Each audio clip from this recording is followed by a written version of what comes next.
మెదక్ జిల్లా వెల్దుర్తి మండల కేంద్రంలో గ్యాస్ గోదాంలో తహసీల్దార్ కృష్ణ ప్రత్యేక తనిఖీలు చేపట్టారు.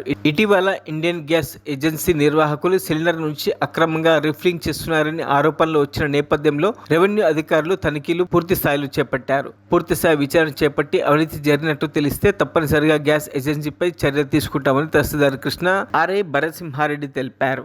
వెల్దుర్తి మండలంలో వెల్దుర్తి గ్రామంలో ఉన్నటువంటి ఇండియన్ గ్యాస్ గోడౌన్ని విజిట్ చేయడం జరిగింది. మండల గిద్దవరు నేను అక్కడ గ్యాస్ సిలిండర్లో గ్యాస్ని వేరే సిలిండర్లోకి మార్చుతున్నారు అని వచ్చినటువంటి ఆరోపణ పైన విచారణ చేయడం జరిగింది. దాంట్లో భాగంగా అక్కడ ఉన్నటువంటి గ్యాస్ని ఆ పేమెంట్ తోటి పరిశీలించగా అక్కడ ఉన్నటువంటి పేమెంట్ని అన్నీ కూడా గిరిదవరు నేను వెళ్ళి ఓనర్ని పిలిచి ఓనర్ సమక్షంలో పరిశీలించడం జరిగింది.